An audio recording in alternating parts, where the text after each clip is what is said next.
သဗ္ဗဘုရားလက်ထက်တုန်းကကသဗ္ဗဘုရားလည်းပြိဋိဘံဆံရောပြိဋိဘံဆံတဲ့ချိန်မှာနော်ကသဗ္ဗဘုရားပြိဋိဘံဆံတော့တတ်တော်ရှိဘုရားတွေပြိဋိဘံဆံရင်ဓာတ်တော်မကျွင်း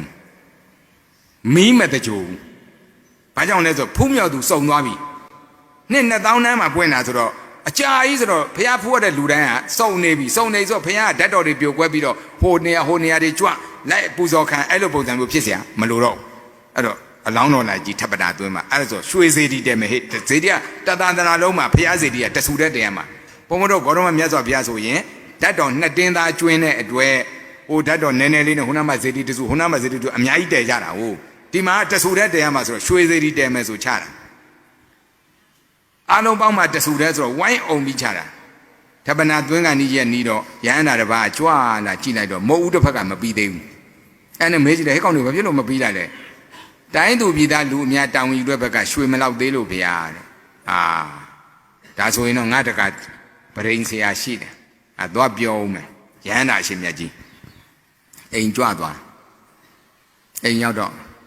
ရဟန္တာဆိုမျက်လွှာချသွားတာလေဘုန်းကြီးတွေလည်းတက္ကမစကားပြောရင်ဇာတိဥဒုတော့ကြည်ရတယ်ဇာတိဥဒုဆိုတာဘာပြောတာမျက်နှာအနေထားလေးတော့ကြည်ရမှာဟိုကရဟန္တာဆိုမျက်လွှာကြီးချပြီးမျက်နှာမကြည့်ဘူးလေအိမ်ရောက်တာနဲ့တခါကြီးတို့တိုင်းသူပြည်သားတွေတာဝန်ယူထားတဲ့ဘက်ကလေရွှေမလောက်လို့တဲ့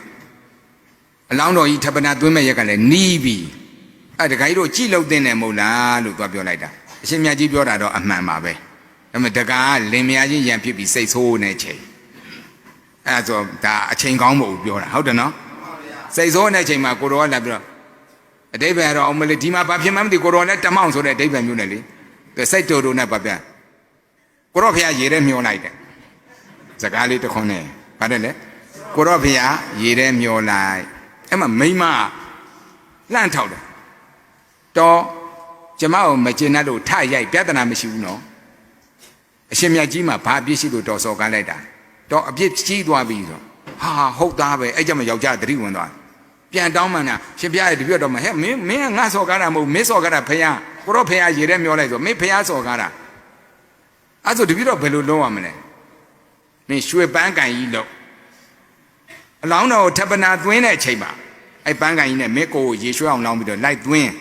ဖះကိုကြော့တောင်းမှန်းအဲ့လိုပြောလိုက်တော့တင်ပါဗျာဆိုပြီးတော့ရွှေပန်းကန်လို့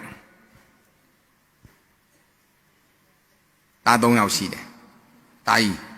ရက်ကကတ်နေပြီကွာအဖေကြီးအချိန်မမီလို့မင်းကူပါအောင်တာကြီးကပြန်ပြောကိုပြစ်နဲ့ကိုတဲ့တားလိုက်လောက်ပါအောင်ဟာအဖေကိုကူပါအောင်ဆိုကျွန်တော်တည်းပါဆိုင်လို့လေတားငယ်အဖေကျွန်တော်ကူမယ်ဆိုပြီးသွားတာပေါ့ဒါပေမဲ့လို့အဲ့ရွှေပန်းကိုင်နေလူတဲ့အချိန်မှာဣဒံမေပုံညာနိဗ္ဗာနတပစ္စယောဟောတုဒီကောင်းမှုဒီနိဗ္ဗာန်ထောက်ပံ့ဖြစ်ပါစေဆိုအဲ့ဒါရွှေတောင်ပေါက်တယ်ဆိုတာအဲ့ရွှေပန်းကိုင်လူပဲလို့ဟုတ်တယ်နော်ကောင်းတာလို့ကောင်းကြတော့မရဘူးလားရလားဒါပေမဲ့ကိုရောဖះရေထဲမျောလိုက်ဆိုတော့ဝစီကံကြောင့်အဲ့ဒီဘဝရဲ့နောက်ပိုင်းမှာဘဝတရားရေမျောခံဒီအမေမမျောတာမဟုတ်နောက်တစ်ဘဝမှာရောက်တဲ့အမေကလည်းသူ့မျောတာပဲနောက်တစ်ဘဝကြုံရတဲ့အမေကလည်းမျောတာပဲအဲ့ဒါမျိုးတွေကိုကြည့်လိုက်ရင်ခလေးကိုစွန့်ပစ်တိုင်းအမေအပြစ်ပြောလို့မရအောင်နော်ဘသူကံနေဖြစ်နိုင်ခလေးရဲ့ကံနေဖြစ်နိုင်တယ်နော်သူကိုကစွန့်ပစ်လောက်အောင်ပြောခဲ့တဲ့ကံနေပါခဲ့လို့စွန့်ခံရတာ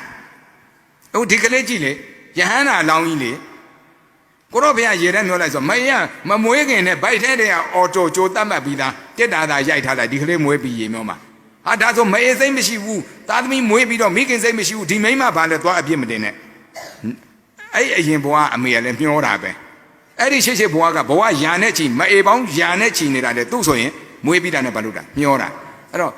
တချို့အရာတွေကအဲ့လိုကံတရားကိုသဘာဝကြသုံးသပ်နိုင်လို့ရှိရင်လောကကြီးမှာဘယ်သူမှအပြစ်တင်စရာမရှိဘူးနော်အချိုးမျိုးစစ်ဆိုင်ရင်အချိုးစားမှာအခါမျိုးစစ်ဆိုင်ရင်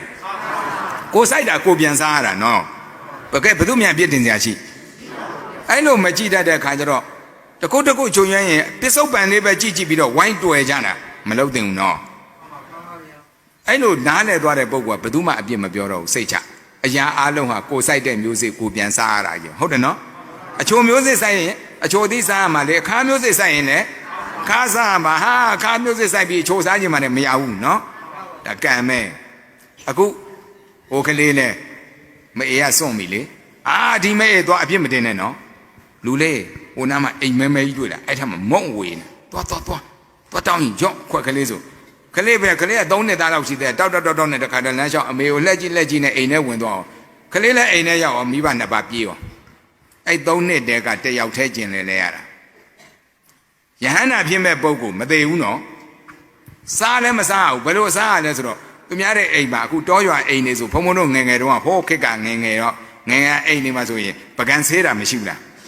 မိဖို့ကြောင့်ပကံဆေးပြီးတော့ဟိုဘက်ဘန်းဆိုတွန်ချလိုက်တယ်အဲ့ပကံဆေးရေတွန်ချတဲ့နေရာကြတဲ့ထမင်းစီကိုတစည်းစီကောက်ပြီးရေဆေးစားရတာမသိအောင်သူ့ဆိုရင်ပေးခြင်းတဲ့လူမရှိဘူးနော်လုံးဝပေးခြင်းတဲ့လူမရှိတာအဲ့ဒါကြောင့်ကောက်စားရတာအဲ့လိုစားရင်နဲ့9နှစ်အရွယ်ရောက်လာကလေးကလည်းလေအမေမရှိအဖေမရှိ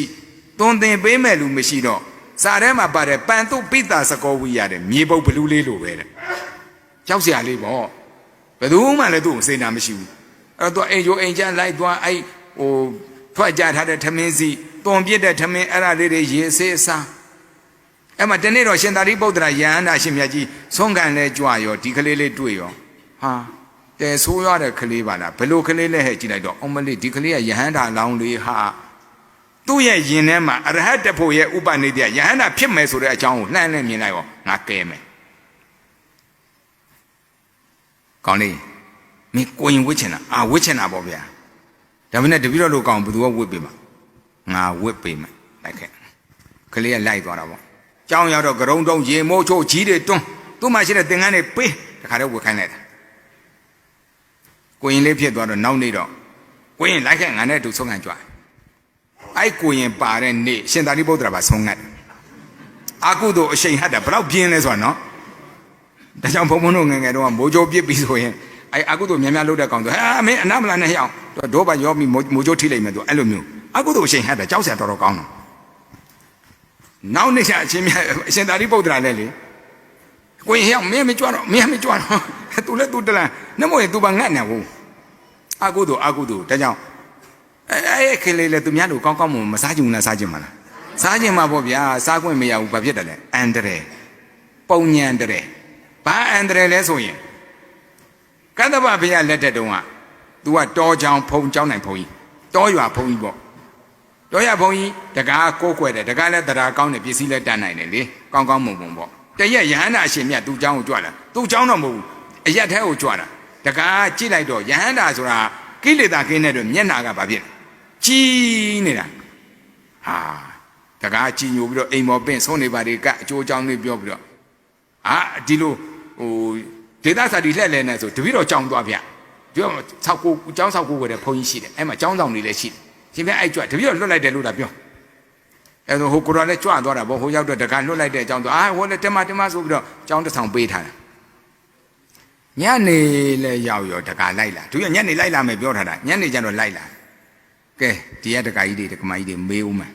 အဲ့လိုလိုက်လာလို့ရှိရင်အာဂန်နုနဲ့ကျောင်းတိုင်ဆရာတော့ဘယ်သူရှိအရင်သွားမယ်ပြော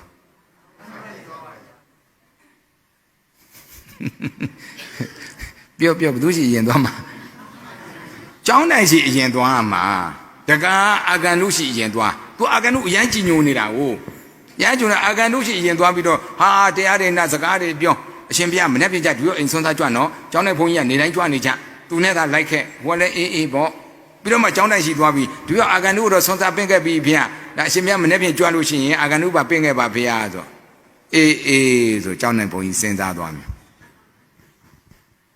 ခုမှရောက်တဲ့ဘုန်းကြီးကိုငါ့ထက်ဦးစားပေးတယ်သူ့ပင်ပြီးမှငါပြောတာအကယ်၍သာဒီဘုန်းကြီးငါကျောင်းမှာကြာနေရင်ငါတော်မှနေရပျောက်သွားနိုင်တယ်ဒီကိုတော့ဒီမှာထားလို့မဖြစ်ဘူးအဲ့တော့ရင်ထဲမှာပါပြည့်ပူလောင်သွားပြီတောကအဲ့ဒါမစ္စရိယနဲ့ပူလောင်တာနော်အရန်ကိုပူလောင်သွားတာပူလောင်ပြီးဘယ်လိုလုပ်ရမလဲတွေးတာဟောရဟန္တာအရှင်မြတ်ကြီးကသူများစိတ်ကိုသိတယ်လေပရစိတ်တဝိဇာဏနာအဘိညာဉ်ရတော့လှမ်းကြည့်လိုက်တော့ဟိုကိုတော်တော့ငါအတွက်နဲ့ဒုက္ခရောက်နေပြီသူသိတယ်ငါဆက်နေလို့မတော်ဘူးဆိုတာသိတယ်ဒီဘက်ကကိုတော်ကတော့ဟိုကိုတော်ယဟန္တာလို့မသိဘူးမနဲ့အဲ့ရနိုးလဲနိုးရောဆွမ်းစားသွားမယ်ဆိုတော့တုံးခောက်တုံးနဲ့ထူရမှာလက်သေးလေးနဲ့သွားကုန်သူကြွသွား